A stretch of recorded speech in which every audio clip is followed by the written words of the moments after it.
Yo, what's good guys, Curly here, and today we've got kind of a negative video, to be honest. I'm just going to be playing this game while I'm talking and just speaking my mind on XDefiant and the Call of Duty situation, because playing this game for a fair bit now has really opened my eyes to just the predatoriness of COD in general. But what do I mean by that? Well, look, to try and keep this as structured as possible, a lot of this is going to be negative. So yeah, just heads up on that. I'm going to be talking about things I'm just not enjoying about COD and the issues it's got, and then I'm also going to speak about some changes I think could positively improve Warzone. This is mainly about complaining about Warzone. I know XDefiant's a 6v6 arena shooter. It's not exactly a one-to-one match, but a lot of the stuff does overlap. What I'm loving about XDefiant so far, I think that's where we should start, is their matchmaking. The matchmaking on this game isn't perfect, but you can tell it's optimized for connection. Connection is king, ping is king, as it should always be. And then after there, you get your input, if you're on keyboard and mouse or controller, and then you also get if you're on console versus PC, which you can adjust yourself. You can choose on or off for that. That is completely up to you. And then that's it, really. That's literally it. You might have a good game where you absolutely pop off in the other team. You might have a bad game where you come up against an absolutely sweaty six-man. But it's completely randomised. Your experience is never one-to-one. It's never going to be the same every single game. Where I feel like, at the moment, with COD, this can be said for multiplayer and Warzone. If I have a good game on Warzone, I get punished. Look, I'm a 5 KD player on Warzone. That's a bit well above a 5, but look, let's just call it a 5 KD. I can have one good game. I might have a good game when I first load up, and then the engagement matchmaking decides, well, you've had your game now. Now it's time for you to get into super sweaty lobbies, and you're not going to have a nice lobby, a nice chilled experience until 3 more games down the line, because our algorithm has decided you're likely to stay on this game for another 4 games before you quit.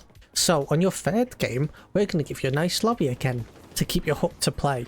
My experience and experience of a lot of players, especially the higher skilled guys, and look, people who are low skilled, this isn't a jab at you but as such, but you aren't going to be affected as much. So when you see on just get good, look guys, it's, if I wanted to play ranked and have my matchmaking based on my skill, that's what I'll play. If I want to play pubs to vibe out with my friends, I should be able to play pubs and vibe out with my friends. Instead of the game deciding when I will have a good game and when I deserve another good game after I've been beaten into the ground enough. My game time on Warzone is the lowest it's ever been. I know Activision comes out saying skill-based matchmaking, engagement, optimization, matchmaking, whatever you want to call it, actually retains players and keeps players playing longer. I have not experienced that once from anybody I know. And that's from people better than me, that's people worse than me, that's from casuals to semi-pro players. Not one person has it positively affected. I can't play public matches on Warzone anymore with my casual friends. I can't. By casual, I'm talking around like the 0.7 KD mark, maybe up to 1 KD. Those type of players, casual players, they're on a TV, right? They're in the living room. I have friends like that I used to always play with. I can't play with them anymore. They won't play with me. They'll play 2 games, 3 games maybe. They'll start getting angry. They'll rage. They'll rage off and go play FIFA or some other game. My lobbies are too hard for them. It sucks because it's meant to be a casual experience where that's just being scripted.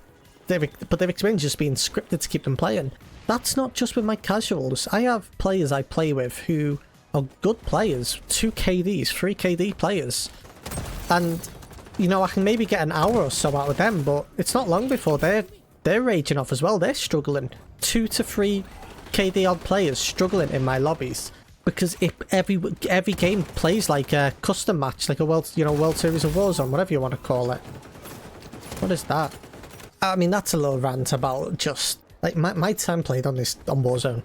I wouldn't be playing if there was no skill-based matchmaking on Warzone. If it was completely random, ping is king, then it's your input maybe. A couple other things, but there was no skill involved. It was just you get to play on your local server. I'll play that game 2 to 3, 4 hours more than I play at the moment a day. I live in the UK. In the UK when I'm playing, I get about if I get a UK server, I get around 17 ping up to about 20 ping give or take.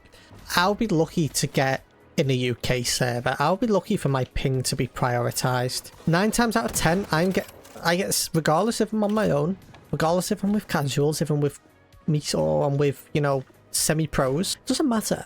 9 times out of 10, I will get put in a Eastern European lobby. A very sweaty Eastern European lobby. And you know you're in the Eastern European lobby, it's because of the ping. I know when I'm in a Eastern European lobby compared to a UK or a lobby in France or Germany, etc., because I know what the pings are for each of those, or, you know, roughly what it will be. So you're telling me there is no lobby option available for me, so you have to send me over to Eastern Europe or just Central Europe, where it's super duper duper sweaty and everyone's stacking and scared to move and everyone's using the meta, because you can't not use the meta. If you don't use the meta, you're dead, because everyone's stacked and sweaty. Ping is king. I can force that to happen, but the game does not want it to happen, which means if I'm forcing it to happen, the game is trying to send me overseas to the super sweaty lobbies for my KD brackets, where it's prioritizing my skill and putting me on 50-60 ping instead of me giving me a 15 to 20 ping on my servers that I live at. And I can force the UK, but because the game doesn't want it to happen, the match times are horrendous. Instead of it being about, it can take up to 10-20 minutes at a time just to find a single game, purely because it's trying to send me overseas. The matchmaking on Call of Duty is so disgusting and predatory. It's a shame they're getting away with it. It's great now we've got XDefiant, which is showing what it's like without.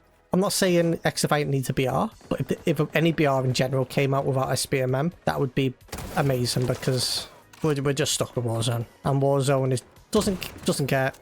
And the only way to, you can geolock yourself, VPN. Another way, you know, 2-boxing. I've never, you know, I don't 2-box or whatever, but you can do. You can try and play the algorithm and force yourself to quit every time you get a hard lobby, so that the algorithm's less strict on you if you want. But then you just having to quit and close the game down every couple games, and then how long do you wait before you come back on? So that's another thing that ruins it, is the sweatiness. Some of the matchmaking stops you from being able to use anything that's non-meta, really. You know, if God forbid you try and have fun with a non-meta weapon, and you are dead, bro. There ain't no chance in hell.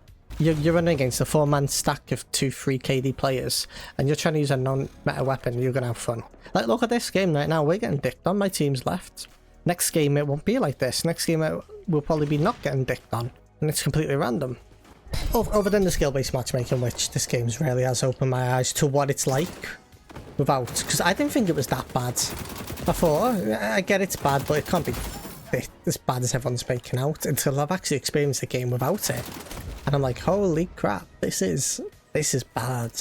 Oh, there's a few other things though that are issues in COD in general. Look, as of recording this video, the DG LSW, which was the long-range meta LMG in Warzone, for those who don't know, it's just been nerfed. It feels like they're just nerfing everything ranged at the moment, but then they're still adding one-shot snipers. There's 4 one-shot snipers at the moment. All the ranged weapons have been nerfed, so there's no gun that's nice at range now to even slightly combat the snipers, to counter them.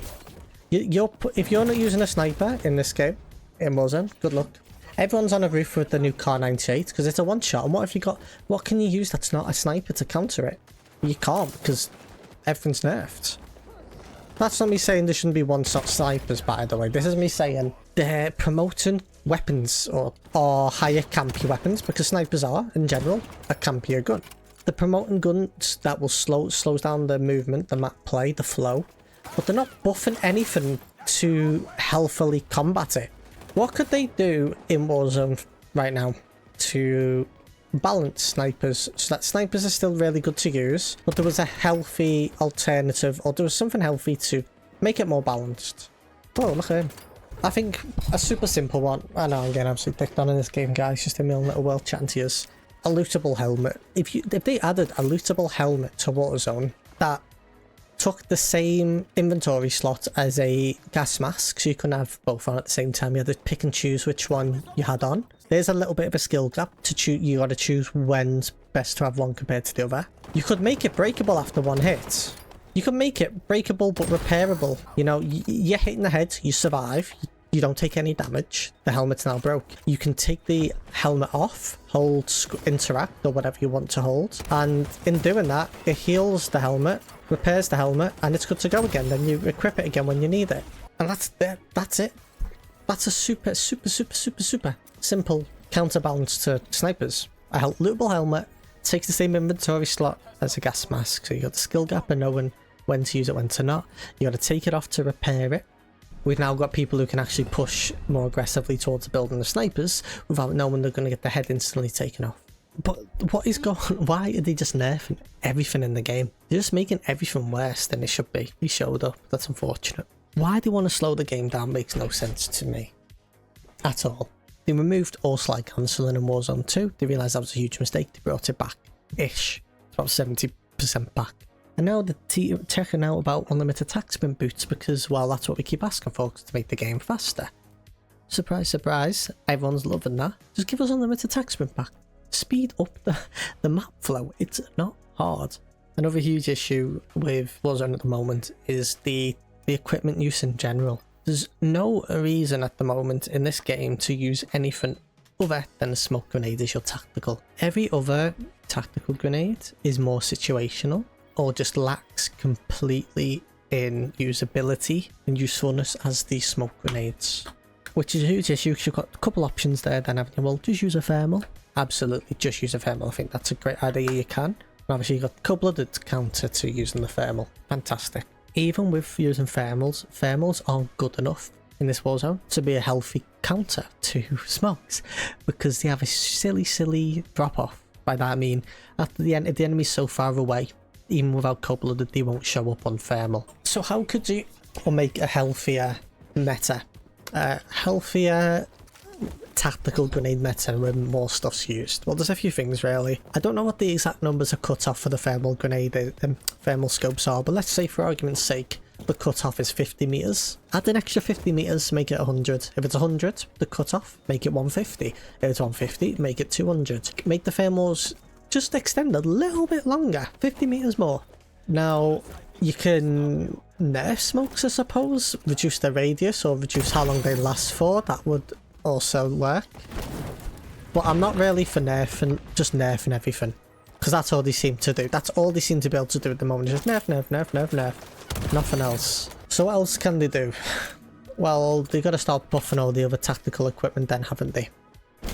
What I believe would make the game much better. There's a few changes to tacticals they can do. One is, look at stim grenades, right? Stim grenades are so simple. Make them exactly like they were in Caldera. Not kind of like they were in Caldera. Not 80% of the way there from Caldera. 100%. Give us that movement buff. Give us exactly how it worked in Caldera.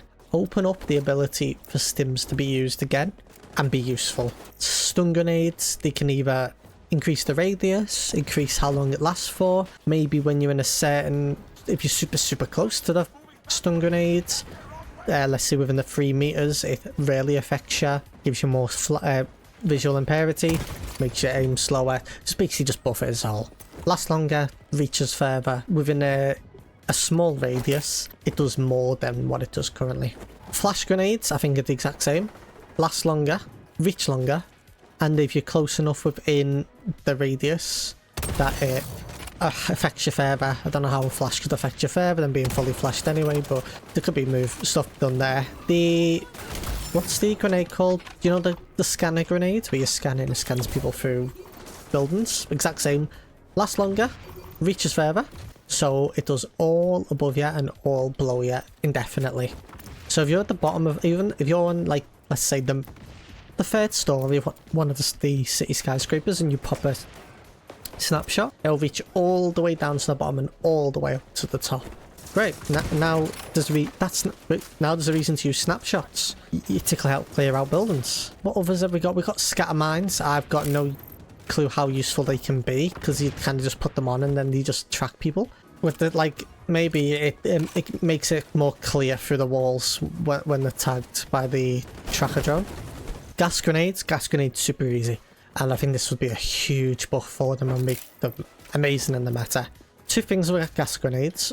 One, buff them so you can't hurt yourself with them. At the moment, basically, if you throw a gas grenade, you are gonna affect yourself with it.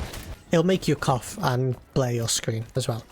Make it so it doesn't do that, so you can gas a building and push it yourself without any drawbacks. But to counter it and to make it keep it balanced, make it so opponent gas masks make them not affected by gas grenades, so they can equip the gas mask if they have one, and it's like no one's throwing a gas grenade at them. You got a perfect buff and a perfect counter right there.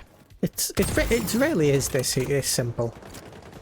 Is there any other attack grenades I'm missing right now? Is there any other forgettable ones? Maybe there is, maybe there's not. I'm not too sure. If I forgot any that you love, put in the comments about them and what you think could be a good buff to them to make them viable. Because this smoke spam that you down someone at the moment, and it's just Vape Nation. Everyone's rocking smoke. God forbid you aren't using a thermal scope. Yeah, leave a comment with what your thoughts are on what could be buffs or nerfs to tacticals to open up the meta.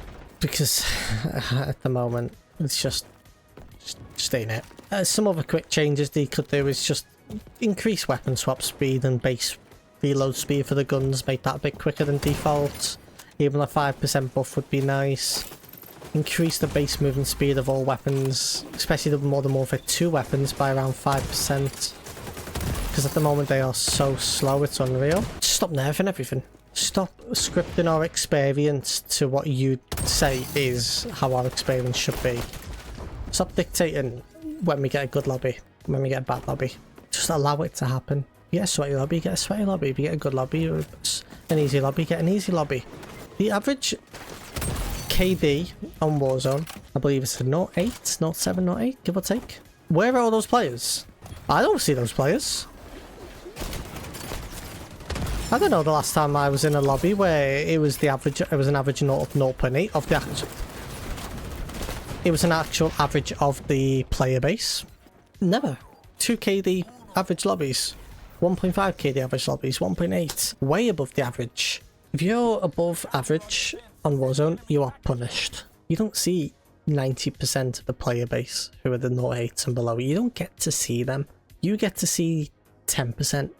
If you're in higher stats, either a 3 KD, 4 KD, you're seeing maybe 2%, 5% max of the player base ever. So you got longer queue times, harder lobbies, and then once in a while you get a good lobby because they want you to not back out and quit the game. Where's the logic? They tweeted out that every so often they remove skill from the matchmaking to collect data. And it's so obvious when they do that. It's a night and day difference. The experience is almost like you're playing a different game. And this isn't about just being able to shit on not very good players. It isn't about just being able to shit on bots. It's just about not having my experience and other people's experience scripted and dictated by the developer, while they just so they can protect the lower skill brackets.